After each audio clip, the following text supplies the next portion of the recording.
Hello दोस्तों, मेरा नाम है हिम्मत सिंह। आपका वीडियो में फिर से स्वागत करता हूं। हमने पिछली वीडियो के अंदर देखा था धारा 6 से धारा 25 के अंतर्गत हमने वहां तक धारा 19 तक ही पढ़ाई की थी। अगर आपने वो वीडियो नहीं देखी है तो ऊपर आई बटन पे वीडियो का लिंक आ रहा होगा, आप जाके पहले उस वीडियो को देख लो। अब हम देखने वाले हैं धारा 20 के अंतर्गत कार्यपालिका मजिस्ट्रेट क्या होता है। कार्यपालिका मजिस्ट्रेट धारा 20 के अंतर्गत राज्य सरकार चाहे जितने कार्यपालिका मजिस्ट्रेट एक जिले के अंदर नियुक्त कर सकती है या एक महानगर के अंदर नियुक्त कर सकती है, और सभी कार्यपालिका मजिस्ट्रेट में से एक व्यक्ति को वह जिला मजिस्ट्रेट नियुक्त करेगी। कार्यपालिका मजिस्ट्रेट की 5 प्रकार बताए गए हैं। पहला जिला मजिस्ट्रेट, दूसरा अतिरिक्त जिला मजिस्ट्रेट, तीसरा है सब डिविजनल मजिस्ट्रेट, चौथा है कार्यपालिका मजिस्ट्रेट और पांचवा है विशेष कार्यपालिका मजिस्ट्रेट। कार्यपालिका मजिस्ट्रेट अतिरिक्त जिला मजिस्ट्रेट भी नियुक्त कर सकती है अगर सरकार चाहे तो, लेकिन एक बार जब कार्यपालिका मजिस्ट्रेट अतिरिक्त जिला मजिस्ट्रेट नियुक्त हो जाता है तो उसे अतिरिक्त जिला मजिस्ट्रेट की सारी शक्तियां प्रदान हो जाती है। इसके अंदर हमारे पास एक प्रमुख वाद है जिसको हम पढ़ेंगे, जिसमें हरिचंद अग्रवाल बनाम बटाला इंजीनियर कंपनी लिमिटेड का एक मामला है कि जब तक किसी व्यक्ति को जिला मजिस्ट्रेट नियुक्त नहीं किया जा सकता, तब नहीं किया जाता है, तब तक उसी व्यक्ति को जिला मजिस्ट्रेट नहीं कहा जाएगा। इसका कारण यह है कि भारतीय सुरक्षा अधिनियम 1962 की धारा 40 में यह प्रावधान किया गया है कि धारा 29 की शक्ति का प्रयोग सिर्फ जिला मजिस्ट्रेट ही कर सकता है। इसी कारण अतिरिक्त जिला मजिस्ट्रेट को जिला मजिस्ट्रेट नहीं माना गया है, और राज्य सरकार के पास ये पावर होती है कि वे एक जिले के अंदर और एक महानगर के अंदर चाहे जितने कार्यपालिका मजिस्ट्रेट नियुक्त कर सकती है जितनी उसकी इच्छा हो।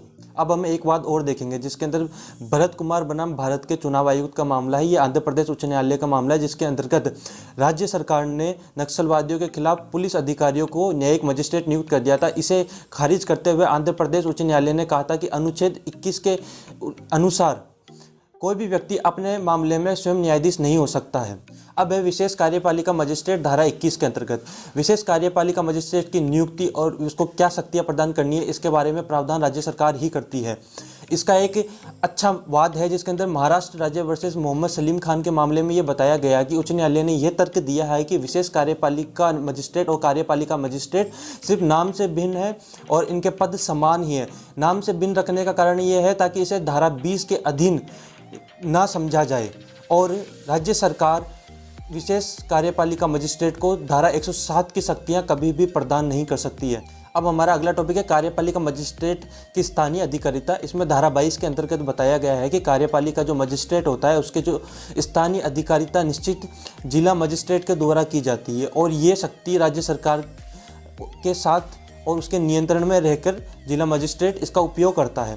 धारा 23 के अंतर्गत बताया गया है कि कार्यपालिका मजिस्ट्रेटों का अधीनस्थ होना। इसके अंतर्गत कार्यपालिका मजिस्ट्रेट, उपखंड मजिस्ट्रेट और विशेष कार्यपालिका मजिस्ट्रेट जिला मजिस्ट्रेट के अधीनस्थ होते हैं, परंतु अपर जिला मजिस्ट्रेट और जिला मजिस्ट्रेट अपर जिला मजिस्ट्रेट जिला मजिस्ट्रेट के अधीनस्थ नहीं होता। ये दोनों समान होते हैं, परंतु फिर भी जिला मजिस्ट्रेट अपर जिला मजिस्ट्रेट के कार्य का वितरण करता है। अब अगला टॉपिक है लोक अभियोजक धारा 24।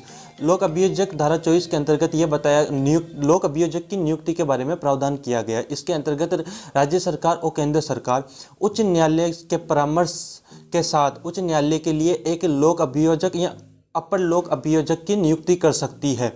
उपधारा 8 के अंतर्गत राज्य सरकार या केंद्र सरकार किसी मामले में, किसी श्रेणी के मामले में, किसी कार्य के प्रयोजन के लिए ऐसे किसी व्यक्ति की जिसको कम से कम 10 वर्ष तक विधि व्यवसाय का अनुभव रहा हो, उसे लोक अभियोजक या अपर लोक अभियोजक नियुक्त कर सकती। अब हम देखते हैं लोक अभियोजक की नियुक्ति संबंधी योग्यताएं क्या है। सबसे पहली योग्यता है कि कोई भी अधिवक्ता जो 7 वर्ष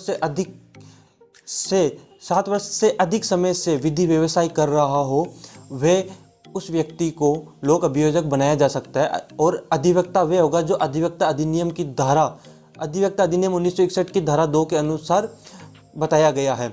अब किसी जिला मजिस्ट्रेट के द्वारा अगर किसी सत्र न्यायालय में किसी मामले के संचालन के लिए अगर किसी व्यक्ति को लोक अभियोजक नियुक्त किया जाता है तो उसे धारा 321 के तहत किसी मामले के अंतर्गत किसी को क्षमा करने का अधिकार प्रदान नहीं होगा। परंतु अगर किसी राज्य सरकार द्वारा सत्र न्यायालय में किसी व्यक्ति को लोक अभियोजक बनाया जाता है तो उसे ऐसा अधिकार प्राप्त होगा।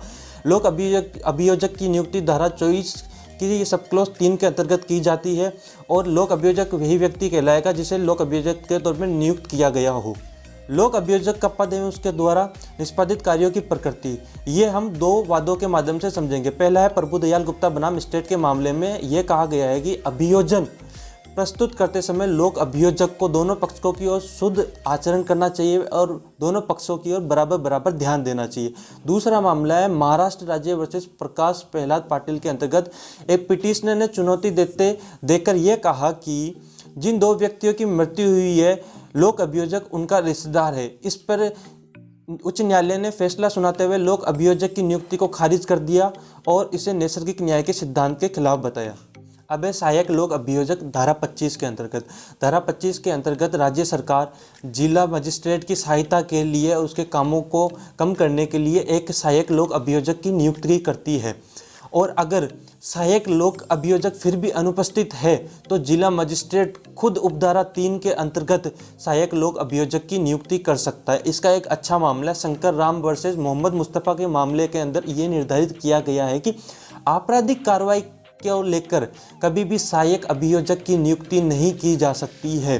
ये धारा 25 के अंतर्गत प्रशासनिक आदेश कहलाता है और इसके कार्य केंद्र सरकार और राज्य सरकार की ओर से अभियोजन चलाना है और अभियोजन चलाकर अगर अभियोजन सिद्ध हो जाता है तो अभियुक्त को अभियोजन सिद्ध करना होता है। तो दोस्तों आज हमारा चैप्टर 2 कंप्लीट हो चुका है। अगर आपको चैप्टर 2 पसंद आया तो प्लीज़ इस वीडियो को लाइक कमेंट एंड शेयर करें और चैप्टर 3 के लिए वेट कीजिए। 1-2 दिन के अंदर चैप्टर 3 भी हम कंप्लीट करा देंगे और LLB एग्ज़ाम्स के लिए भी इस चैनल पे वीडियोज़ आने वाली है। आप LLB में कैसे एग्ज़ाम्स लिखने आपको यूट्यूब पर कहीं नहीं मिलेगा, लेकिन हमारे चैनल पर आपको LLB के अंदर कैसे एग्ज़ाम दे के आना इस बारे में बताया